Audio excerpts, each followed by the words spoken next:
Pozdrav svima i dobrodošli.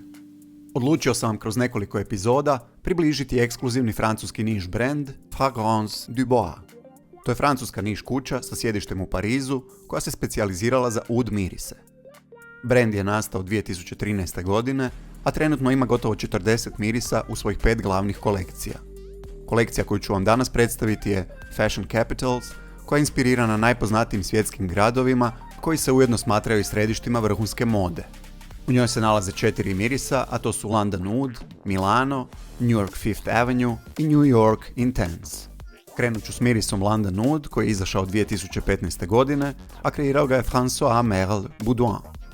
Spada u kategoriju drvenastih akvatičnih mirisa, koncentracija je parfum, a u kreaciji je sudjelovao i David Hay, bivši svjetski boksački prvak, za koga je ovaj miris i napravljen. Otvaranje je vrlo zelena i svježa kombinacija limuna, bergamota i zelene metvice, pomiješana sa slanim morskim notama i jasnim tragovima prirodnog uda.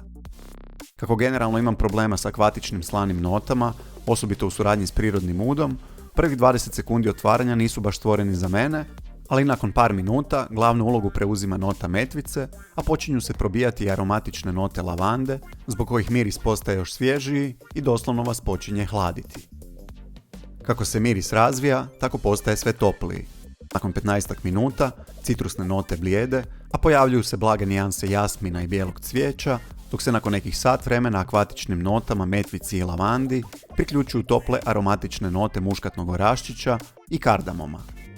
U toj fazi kompozicija miriši lagano sapunasto, a kako miris ide prema drydownu, pojačavaju se note uda i drvene note cedrovine uz zemljane note pačulija koje se intenziviraju kako miris ide svome kraju.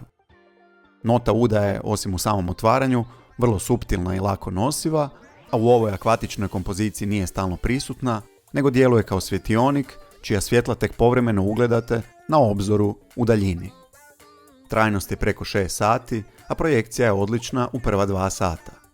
Neki tvrde kako ih London Oud podsjeća na Platinum Egoist i L'Homme Libre i među njima postoje određene sličnosti, ali ovdje se radi o neupitno kvalitetnijim i prirodnijim sastojcima, što naravno ima i svoju cijenu.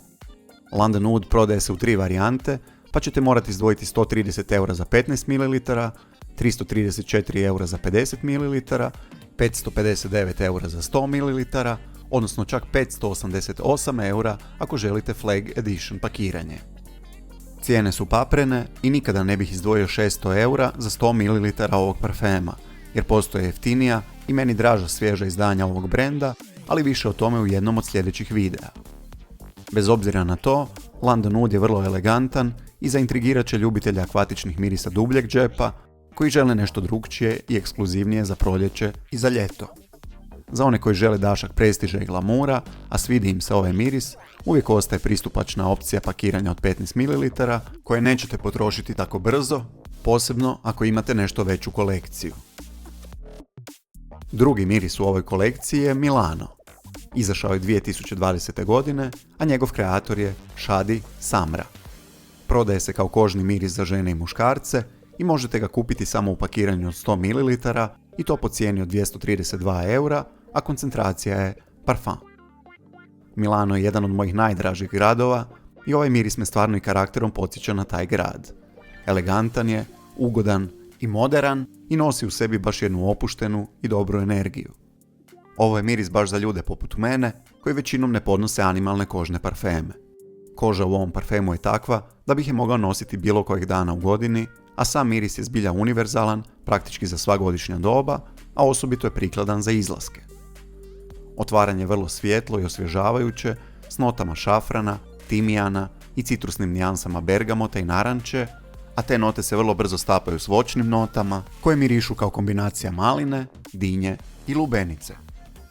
U razvoju parfema i dalje su prisutne voćne note, obogaćene voćno-balzamičnim tonovima olibanuma i samo daškom cvjetnih nijansi jasmina. Šafran i kožne note neupitno odaju da je riječ o kožnom mirisu, ali ta koža je toliko profinjena, čista i elegantna kao u najfinijim i najskupljim milanskim trgovinama cipela. Sama kompozicija nije previše slojevita, pa miris ostaje gotovo nepromijenjen prvih par sati prije nego uđe u drydown.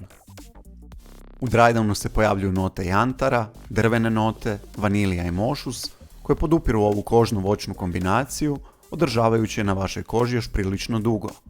A nota kože u drydownu počinje mirisati puderasto, poput brušene kože pomiješane s tipičnom bazom vanilije i mošusa. Ne znam koliko će vam ta usporedba značiti jer se o tom mirisu malo zna, ali u drugoj fazi Milano me podsjeća na Regent Leather kuće Tamin. To je još jedan lako nosivi kožni miris s vaniličnom mošusnom bazom koji s Milanom dijeli iste note šafrana, jasmina, kože, vanilije i mošusa, kao i citrusne nijanse u otvaranju. Ono što ih posebno povezuje je čistoća kožnih nota, jer je Regent Leather napravljen u suradnji s brendom Rolls-Royce kako bi mirisao kao unutrašnjost njihovog novog automobila. Oba parfema toplo preporučujem svima koji traže kožni miris koji je elegantan i lako nosiv. Milano ima i prilično dobre performanse, traje između 7 i 8 sati, a projekcija je vrlo dobra, ugodna i odmjerena u prva 2 sata. A mirisom je toliko ugodan da ga zapravo preporučujem svima i vjerujem kako ga vrijedi barem probati.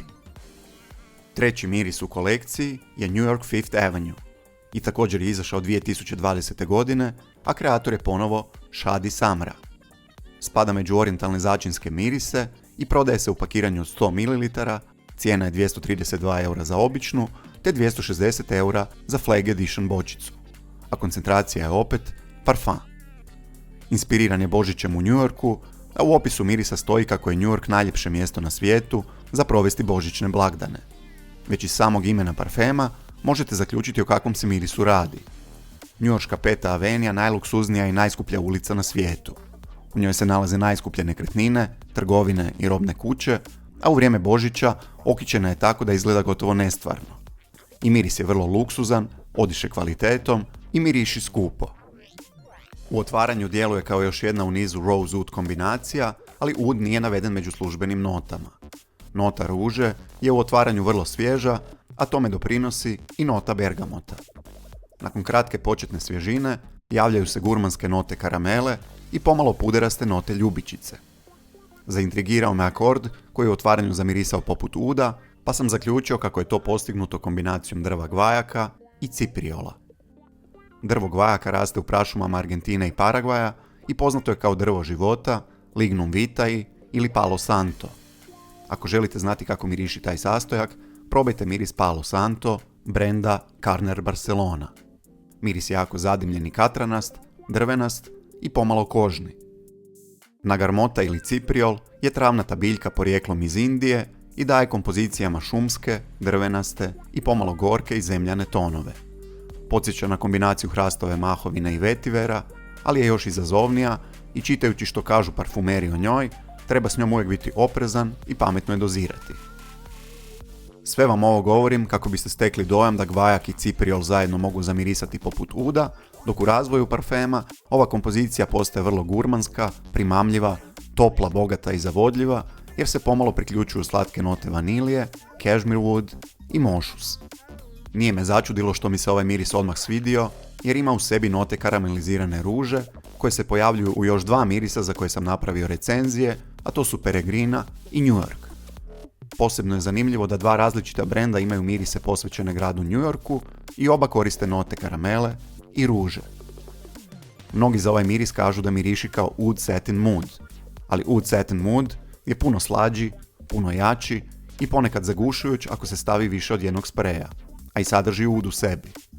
Fifth Avenue ne sadrži oud i u toj usporedbi je nježniji i elegantniji.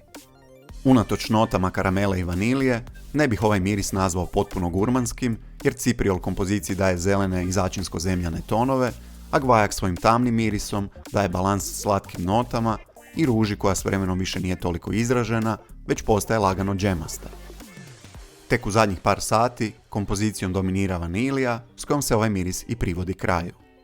Ono što je sigurno, to je period kada je najbolje nositi New York Fifth Avenue, a to su zima i jesen. Na mojoj koži traje preko 12 sati, ali projekcija nije pretjerano jaka, što miris čini tajanstvenim i sofisticiranim. Mogao bi se lako naći na mojoj listi želja, ali moram ga još probati iz bočice kako bih bio siguran u njegovu projekciju. Posljednji miris u ovoj kolekciji je New York Intense. Ovaj miris je izašao 2020. godine, kreirao ga je Pierre Constantin Guéros, koncentracija je parfum, a prodaje se u pakiranju od 100 ml po cijeni od 255 eura za običnu bočicu i 283 eura za Flag Edition. New York Intense je daleko najmuževniji u kolekciji, iako se svi prodaju kao unisex. Biću iskren odmah u startu i reći kako će se najviše svidjeti ljubiteljima mirisa Jubilation 25, jer je to prva asocijacija nakon što nanesete New York Intense. Ne želim reći da su identični, ali su slični u velikom postotku, a evo i zašto. Ovo je popis čak 17 zajedničkih nota ova dva parfema.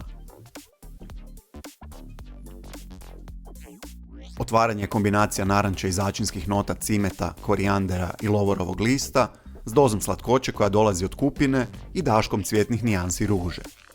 Nakon 10 minuta nastupaju balzamične drvenaste i cvjetne note olibanuma, gvajaka, klinčića, smilja i orhideje, uz slatke nijanse vanilije i meda, a dugotrajnu bazu parfemu pružaju vetiver, cedrovina, ulje uda, smirna, pačuli, mošus, labdanum i hrastova mahovina. Već u otvaranju je New York Intense manje sladak i svježiji nego Jubilation 25, a kako vrijeme prolazi, tako New York Intense ide više u smolastom i aromatično-balzamičnom smjeru, pa je zapravo idealan za toplija godišnja doba, osobito za proljeće. Dok je Jubilation puno slađi, tamniji i zadimljeniji i prikladniji za hladnije dane. Ud u ovom mirisu nije izazovan, nego drvenast i rafiniran, pa samo dodatno naglašava muževnost ovog parfema. Dakle, preporučujem ovaj miris svima koji vole Jubilation 25 i žele elegantniju i lakšu verziju za toplije dane. S tim da je New York Intense trajniji jer ostaje na koži preko 10 sati, a intenzivniji je u skladu sa svojim imenom. Eto, bila je ovo prva u nizu epizoda u kojima ću se baviti ovim brendom. Ako ste probali neki od ova 4 mirisa, rado bih čuo vaše mišljenje i komentare. A do našeg skorog viđenja, lijepo vas sve pozdravljam. Bok!